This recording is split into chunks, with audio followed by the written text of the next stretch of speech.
All right, good morning, everybody. Thanks for attending our webinar. My name is Evan Clark with Twin State Technologies. I'm joined by Nadia Karatseros from Datto, who will be our main presenter today. I'd like to hand it off to Nadia. Thank you so much, Evan, and thank you everybody for joining us today. Really excited to be here. As Evan mentioned, we are going to be going through this webinar today and specifically talking about protecting your data from cyber threats, not just this year, but beyond. As he said, my name is Nadia Karatsorios, and I have the honor of working for Datto. And in my role, I get a chance to travel to all great places and work with our partners, as well as a lot of SMBs. So I've had the honor and the pleasure of getting a chance to speak with you directly, and today I get to do that through this webinar. For those that don't know about Datto, Datto was founded back in 2007, and it's actually a great story. If there's any entrepreneurs on the line, they love to hear the fact that our founder founded this company in his parents' basement. He had just graduated from college and realized that backup, even back in 2007, was something that everybody had and realized they needed. But there was nothing really specifically for the SMB. There was a lot of things for home users, and there was lots and tons of things for enterprise companies, but nothing that focused on that small and medium business size company. So he founded Datto. And today we're at 1,400 plus employees all over the world and growing rapidly. So really have grown since that basement in 2007. And currently we protect over 450 petabytes of data. And that sounds like a huge amount, but to put it into perspective, if you had 1 petabyte of music, MP3s that we listen to, if you had 1 petabyte of music, you could continuously listen to music for 2,000 years. So you can imagine how much data we are protecting today. So definitely proud to say that. Let's talk about backup. I mentioned even back in 2007, everybody had some form of backup, and you've heard of things like external hard drives, USB drives, or backup with tape. All of these things are great, but there are limitations. There is definitely high failure rates because a lot of it involves manual testing. I had just spoke with one of my partners who had a customer at a construction firm. And it was a pretty large construction firm in the northeastern United States, and they didn't have an IT consultant. What they had instead was just backups that they did themselves. And one of the sales reps, the sales rep that lived closest to the office, every Friday was responsible for going in, collecting all the tape backup, and bringing it home with him, and then returning it back on Monday. So the chances of him actually testing it was probably not very high. It was very, very manual. So you can imagine that if in case of a disaster, whether it's a cyber attack or a natural disaster, if you needed to get your data back up and running, it would be very slow because you'd have to collect all this tape. And then because nobody was actually testing it, there could have been an error somewhere there and you wouldn't even know. There's a lot of risk of infection or theft. As we said, it was up to this one gentleman to go back. But what if some type of emergency happened, or maybe he was sick that day, or maybe he just forgot, or maybe he left it in his car and his car was broken into. There were so many ways that this could have gone terribly wrong. And that's really the limitations of traditional backup. What we talk about at Datto and what Twin State Technologies does as well is called intelligent business continuity. So it's hybrid cloud-based backup. And we've all heard of the cloud by now. And having a cloud backup is great because it's off-site. So in case of those natural disasters that we hear about, whether it's a hurricane, or a tornado, a flood, a fire, having cloud backup protects your data because it's at an off-site location. But there is a limitation to that as well if it's just cloud. So having a hybrid of on-site as well as cloud gives you that extra layer of protection. Everything needs to be automated. Instead of having that one person at the company responsible for going to take care of the backups, imagine having something automated so that it just works. Your backups just happen. It's one less thing that you have to worry about, especially in that time of need when you need to get your data back. It's image-based, and I'm going to go into more detail about that in a moment, but that's the technology that's used to get your backups. Like I said, I'll go into more detail about that a little later on. And virtualization capabilities. A lot of the times, again, you're using some type of backup today, but can you virtualize? Can you get back up and running to a continuous business state as quickly as possible? Virtualization will help with that. So I did say we would talk about cyber attacks and cyber criminals. So as I said, I have the honor of representing Datto in all different places and speaking about specifically security. And I've been doing that for about 5 years. And in all honesty, about 5 years ago, when I would stand in front of small and medium sized businesses, I would talk about cybersecurity.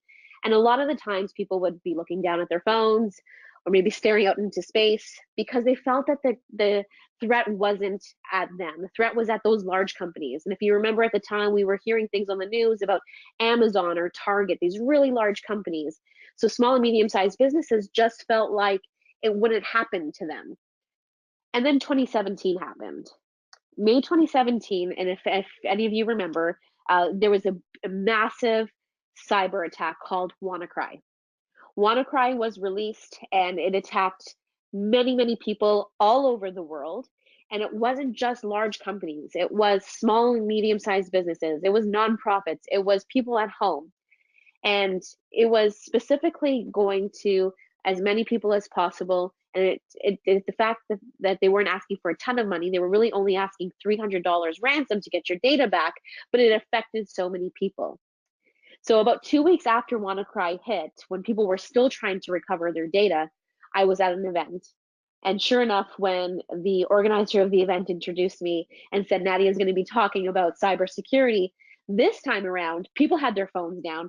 People's eyes were locked into what I was saying, and people were listening to what I was saying because they know either themselves got hit, they knew that people in their area, maybe a competitor, maybe one of their customers, or maybe they just heard it on the news. But now all of a sudden they were interested. This event I was at was actually in Allentown, Pennsylvania. And I had the honor again to speak about this. And I talked about the fact that I felt that this was a new cyber attack, a new way of going after everybody and not just the enterprise. Well, after I spoke, immediately after myself, an FBI agent was there.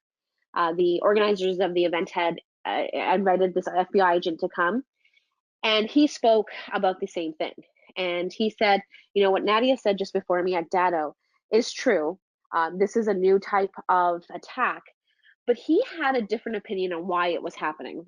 He felt that the reason why these attackers, these criminals, decided to have this massive attack called WannaCry was to raise the value of Bitcoin. And for those on the line that don't know what Bitcoin is, it's an online currency. It's an anonymous currency. You can't walk into a bank and purchase or open up an account for Bitcoin. It's something that is done strictly online and it's strictly anonymous. And again, most of you have probably heard of it, but back in 2012, nobody really knew what it was. And I knew of a couple of people that had purchased it. Before WannaCry, back in 2016, it was worth $443. And then just last year, the value had gone through the roof. And you probably heard on the news, you saw some of those kids that were those early investors that are now somehow really rich because they had all this Bitcoin. And what he said back in 2017 was he thought that was the reason why WannaCry happened. It was to raise that value, to raise that awareness, because most of the time, to pay off that ransomware request or that ransom, they wanted in Bitcoin. So all of a sudden, what people did was run out and say, I better get some Bitcoin because I can't afford to be without my data. My business can't run without my data. So people were running out, buying Bitcoin, keeping it just in case. That way, in case something went wrong, they had this Bitcoin account and they could quickly pay off that ransom and get back to a continuous state. On my team, we have about 4 or 5 of us at this point, 5 of us at this point that actually go out and do these types of presentations. So about a year ago, we said, let's try to figure out this Bitcoin thing because we talk about it. So we actually went to our finance team and said, we're going to open up a Bitcoin account. Can we have $100 to do so? And it's really hard. I don't know if anybody on the line has done it before. It's not that easy. Like I said, you don't walk into a branch. You don't just log into a website and say, I'd like to have an account. The truth is, it took us a really long time to get up an account, figure out how to do it. And by the time we did, it was only worth $80. We had lost $20 already. So it's definitely a fluctuating market. But again, WannaCry allowed us to have that awareness and raise that type of value. So when I show this on the screen, most people think it is the New York subway map, and it is not. It is the evolution of ransomware and the cyber attacks. This was actually a study done by F-Secure. They release it every year, We're still waiting for the 2018 one. It should be coming very, very soon. But as you can see, back in 2010, and nothing was really happening. In 2011, we saw our first cyber attack, and then it took a while for more and more. And then if you go all the way down to 2017, the year that WannaCry was released, you'll see that there's tons and tons of strains of new cyber attacks happening all the time. And again, these are the ones that have been reported. In 2018, I know as a fact that that was actually raised quite a bit from 2017. So as you can see, ransomware is definitely something that is continuously growing, and it's definitely not going anywhere. So ransomware, the impact is widespread. As we talked about back when we thought about 5 years ago, it was just those large companies that we heard about. We didn't think anybody would be attacked personally, or that any small or medium-sized business would. But the truth is that it's happening. And just last year, it cost small and medium-sized businesses $75 billion. And that's a whole lot of money. And that's in the US alone. And we're not talking about just the ransom asks. This is the cost of being without your data. This means that your business cannot run, and you can't get to that continuous state of doing business without your data. In total, it costs small and medium-sized businesses $75 billion a year. So if you've been to any type of webinar before or presentation before, and it has to do with technology, you've probably heard a ton of acronyms. I try to keep it to a minimum because it's so hard to remember, but these are two that I always like to include because it's super important when we're talking about our data. The first one is RPO, Recovery Point Objective. And most of the time, people who have backups understand their recovery point objective. And what that is if something were to happen today, you had a ransomware attack or some type of disaster, and you lost your data, you would know how far back you would be to get with your data. So let's say you have your data collected daily or hourly. You know that if something were to go wrong today, and if you were doing daily backups, and all of a sudden you need to get back, you could go back to yesterday at 5 p.m. and get all your data back. So you'd be at that point recovered. You would just lose whatever happened so far today. Most people have that answer. The other one is recovery time objective. And almost every time I ask an SMB this question, they don't know that answer. They don't know how long it would take for them to get back up and running. Whether it's a local hard drive or you have your cloud backup, it's really hard for SMBs to answer how long it would take. But that's also really important to understand because that there is a cost to being down, and that downtime does cost. A really interesting cyber attack happened just last year, and it was the greatest casino heist ever. And it's not the ones that you see when you go to the movies or you're watching TV on a Sunday afternoon and you see that same movie on every single Sunday. This one was a little more strategic. It didn't involve any masks or anybody pretending to be somebody they're not. We all been to a casino before, and one is usually more elaborate than the other. This specific one had this giant, beautiful fish tank, a beautiful aquarium. And as we also know, the Internet of Things, everything is connected. You've heard of IoT fridges and sinks and coffee makers and thermostats. Well, this particular fish tank thermometer was connected to the internet so they could monitor, make sure it's the right temperature, make sure that the fish tank was always kept clean. Well, the criminals were aware of this and were able to hack into the fish tank and hack into the entire network because of this internet connected fish tank. And the truth is that most of the most intelligent IT professionals out there are turning to the life of crime because it's so profitable. And as you can see here in this article, these genius hackers used a Vegas casino's fish tank thermometer to steal high rollers' personal information. They connected to the entire network through a fish tank. So I'm going to go back to that story I told when I was in Allentown, Pennsylvania, and this was back in 2017. The FBI agent was speaking. And during his presentation, he flashed this picture of this house. And he basically said to the audience, there's about 150 people in the audience, does this look familiar to anybody here? And about 10 seconds of dead silence. And all of a sudden, a gentleman at the back of the room puts up his hand and says, hey, that's my house. And, everybody kind of got really quiet because we're trying to figure out, why is this FBI agent showing this person's house? Well, he said, that's a lovely house, sir. Congratulations. I understand you just recently moved in. I also recently noticed that, you had a promotion at work. Congratulations, that's awesome. And everybody's kind of shaking their heads and thinking, how does he know this? Well, at first, everybody, including myself, figured out, well, he's an FBI agent. He works for the FBI. He can get his hands on basically any type of information about anybody.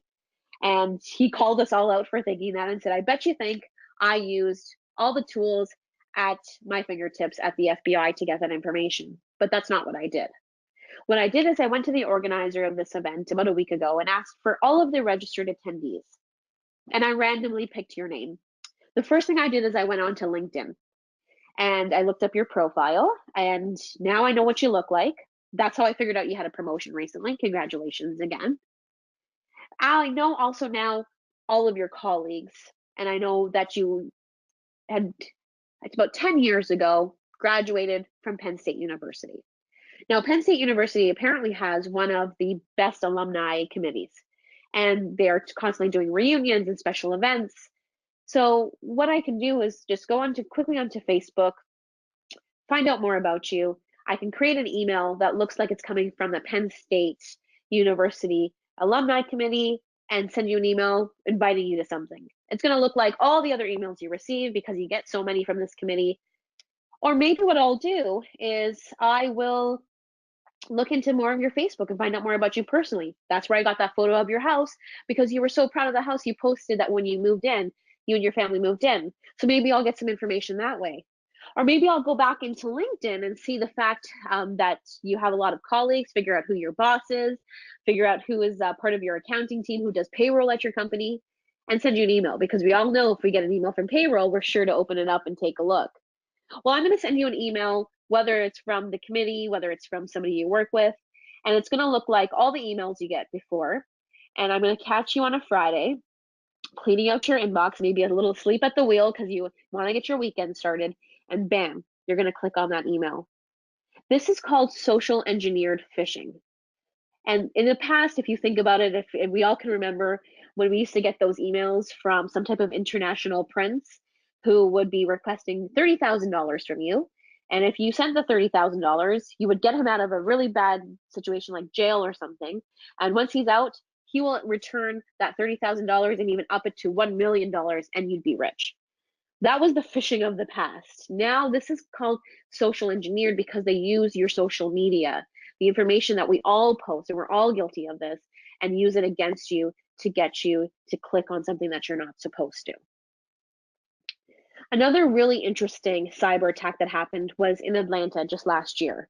And this one hit the news because of the fact that it was such a large city and it was a large ask. So the ransom ask was $52,000. So when you think about that, sounds like a lot of money, but this is a huge city in the United States. By the time they had a backup, but by the time they were back up and running, because they had one of those traditional backups, it took them a very long time. They had to pay overtime. They had to outsource some of their IT help, and ended up costing them $2.7 million. Now, you can imagine a large city with lots of people.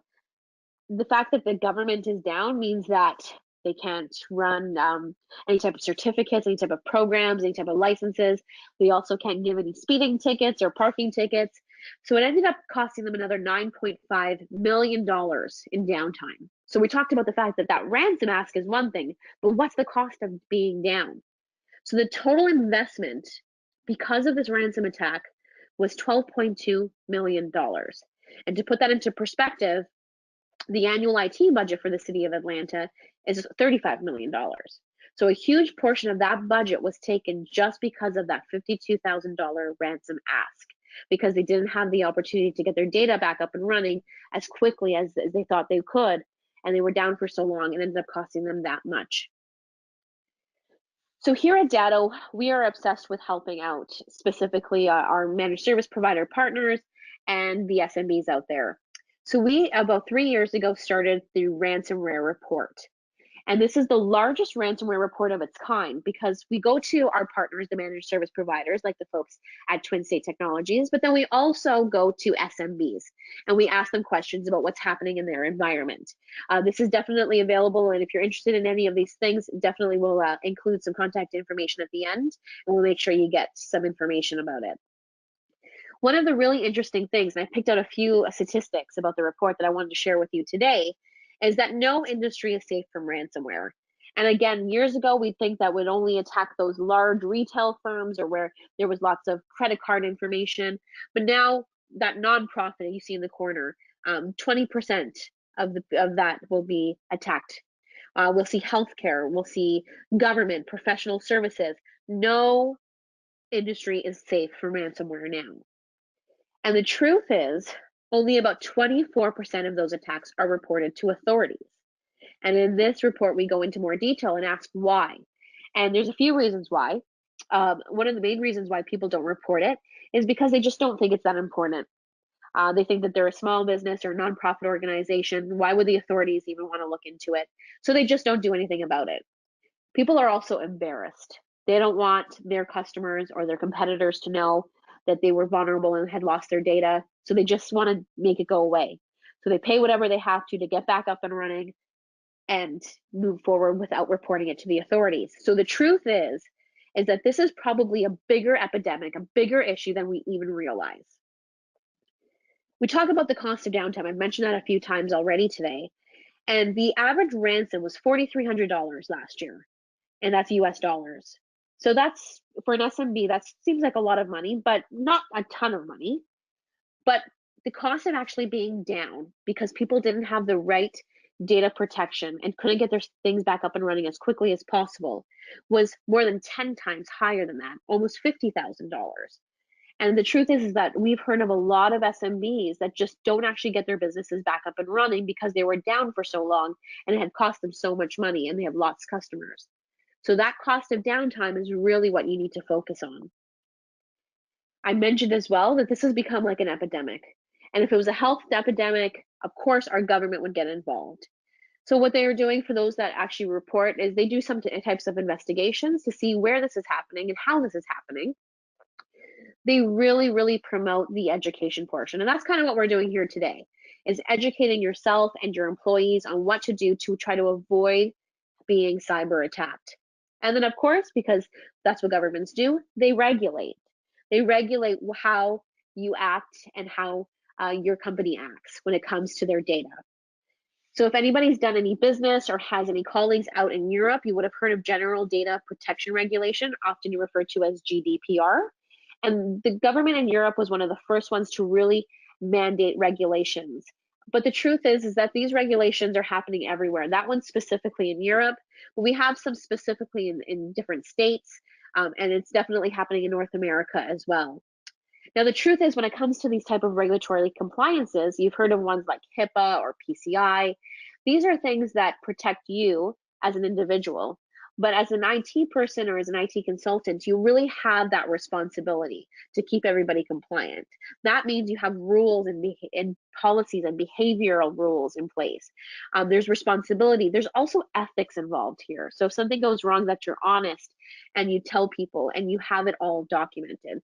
So definitely if you're a business owner or an IT consultant, the onus does come back to you. So a lot of the times when I do these presentations, sometimes you've been listening to many presentations about this and you want to walk away with a couple of tips. We did this one specifically recently for manufacturers, but I'm showing it here today because it really rings true for any industry. So 5 security tips for manufacturers that will prevent expensive downtime. But like I said, it's really 5 cybersecurity tips for anyone. Number 1, keep your network and operating system software up to date. Now, I'll admit, I hate restarting my computer more than anybody else does. It's annoying. It's something that you don't want to do. You just want to keep going on with your day. But if you get that pop-up message that you should be restarting your computer because you need to update your network or your applications or your software, just do it. There's a reason why these are happening. It could be that something was identified as being vulnerable. So you should make sure that yourself, and if you have any employees, you're doing that. That's super, super important. Conduct password audits and 2-factor authentication. This is another one. Passwords are the bane of everybody's existence. It's so hard to remember them. If you think back in the day, you could quickly just use something that you would remember, like your dog's name or the city you were born in. But now they ask you to add numbers and characters. And the truth is this is to protect you. We all know, and you might not want to admit it yourself, but we all know somebody who has their password on a sticky note hiding under their keyboard or maybe somewhere else on their desk. This is not best practices. You need to protect your passwords. And you don't need to have a folder on your desktop or a folder on your phone with all your passwords. You need to have a good program in place. And two-factor authentication is probably something you recognize with your bank, where maybe you try to online bank and you'll say that they're going to send you a text with a code to make sure that's you. That's what two-factor authentication is. And a lot of the times, a lot of the sites that you visit or apps that you use will encourage this. Don't be frustrated. Don't try to disable it if you can. This is there to protect you. Implement an employee training initiative. This is really important. A lot of the times I've heard lots of companies have this type of conversation when a new hire comes in. So during new hire training, they'll talk about what happens if a cyber attack happens or if any type of issues happen with your technology, what to do. But if anybody's been a new hire in the recent years, you'll know that you are inundated and flooded with lots and lots of information. You are more than likely to forget what happens.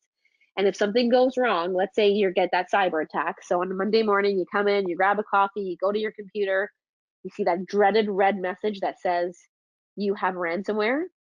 If you don't know what to do, chances are, what do we all do when there's an issue with our computer? We restart. So chances is that person will restart the computer and it comes up again. They'll do a couple of things. Maybe they'll run over to the guy that sits on the other side of the office that seems to be really good with computers and kind of my friend and ask him to help out. Maybe they'll call their brother or their sister who's a lot more technology savvy and ask for help. Maybe they'll hide under their desk all day. Maybe they'll ask to go home sick. They don't know what to do and they're scared and they're embarrassed. So if there is no initiative on what to do, they will just run and hide. So you definitely need to have something in place. Backup critical files.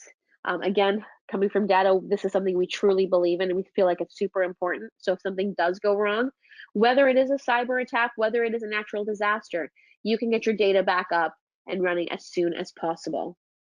Develop and document a cyber attack recovery plan. So if there is a fire alarm or a smoke alarm that goes off in the office, everybody knows that they have to go down the west stairs and meet in the parking lot by the big maple tree. You need to do the same thing when it comes to your cyber attack. If something were to happen, you need to develop and document a plan that this is what you do. Like I said, you need to contact, let's say, the folks over at Twin State Technologies, or maybe you have somebody in site that you can contact, but you need to have that plan in place. And then the folks at Twin State can help you as well to tell you this is what's going to happen. So if something does happen, let's figure out a way that you can get back up and running as quickly as possible so that this plan is in place, it's documented. This is what you do when you notice it. Now that we know that this is the problem, this is how we're going to get you back up and running, and this is how we're going to investigate to make sure that it doesn't happen again. So business continuity takes it one step further. So I mentioned the fact that we have to back up those critical files. I also mentioned the fact that it's important for you to know that recovery point objective and that recovery time objective. Let's dig a little deeper into business continuity. So I mentioned what are some of the differences between that traditional backup and business continuity. And one of them was the hybrid cloud-based backup. So you would have your local appliance that's backing up everything for quick restores. But in case of a disaster, we have two locations on opposite sides of the country, Pennsylvania and Utah, that have your data being collected. The reason why we picked this, it wasn't just because those were our two favorite states. It's because, let's say, for example, if there was a natural disaster where you are in Pennsylvania is also affected, you can feel safe that your data is still being collected out there in Utah, again, on both sides of the state, not leaving the country. The data continuity data flow kind of looks like this. So at the bottom there, you'll see physical production machines. That's your network. That's the computers you use every day that you log in to do your work. You'll have some virtual infrastructure as well. And then you'll have the virtual physical Datto device. So that's the Datto device that sits on the site that allows you to have virtual machines and offsite cloud locations. And like we said, you have those two locations. Everything needs to be automated. And I believe the world we live in today, everything should be automated. I know at home, I make sure that my outdoor lights come on at a certain time, and I've set that up so that I don't have to think about, even telling anybody or going and flipping the switch myself that I want at 8 o'clock every night, I want my lights outside to turn on. Everything needs to be automated, especially when it comes to your data collection. You would be able, the folks at Twin State can go into the portal and customize how often you want those backups to happen. For the example you see here today, it's Monday to Friday, every single hour during business hours. The truth is there's no real right or wrong answer on how many times or how much backup you need to take. For every business, it's different, and Twin State will help you customize that. But the good news is it's automated, so you don't have to have somebody have a reminder in their calendar to do it. It just happens. And what's even better is that it's completely apparent if there's ever an issue. If you see here, this was a completely clean backup. If there was ever an issue, you would see a red dot there instead of green, and Twin State would get an alert, and they can call you and they can look into investigate why there was an issue. So you know that there's an issue, so you can fix it before there's a disaster, before you need to actually collect that data and realize that your backups weren't happening for an entire month. So now if you need to get back up and running, you've lost a month worth of data. That would never happen with this. Because of the intelligent business continuity, you would be able to catch it, and Twin State can help with that. Image-based. So what's image-based backup versus file-based backup? Well, if you look at the traditional backup and the backups that you've been doing for years, file-based backup means that every file gets backed up by its own. So it's almost if you think of like a chain. So if every file is a chain, if one of those links in the chain are broken, that whole link, that whole chain can't be used. Image-based instead is exactly what it sounds like. It's a complete mirror image of everything in your system. But what happens when you need to restore? So let's say that disaster happened. Let's say you were cyber attacked and you need to restore. When you do it through file-based, it's going to be your operating system. It's going to be all your applications and then all your files. So you can imagine how long that would take. If you think about everything that you have on your systems today, you probably don't even realize how much you have on your systems. This could take a really long time. When it comes to image-based, because it's an exact mirror image, it's that much quicker. It allows you to get it back up and running to a state that where you were before as quickly as possible. And because you have access to the portal, if you were to ever have that type of disaster, Twin State would be able to go back. Let's say, for example, you get that dreaded red message that you have ransomware at 10 or at 11 o'clock today. They will be able to go back and realize that you had a clean backup taken at 10 a.m.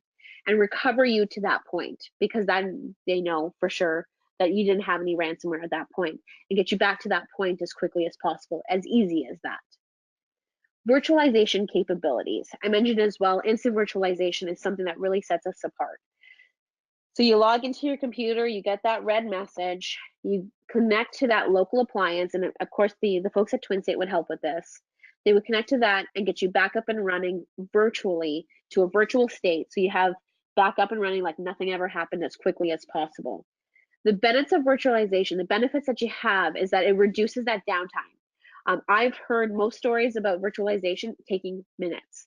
When you don't have virtualization, to get back up and running to the state could take hours, days, weeks. So it really does reduce that downtime, and it helps with that recovery time objective and the recovery point objective, because two things happen. That recovery time objective is small, and you want it to be as small as possible because you want to be back up and running as quickly as possible. And it helps with that recovery point objective because you know exactly when you can go back and get that clean system back up and running.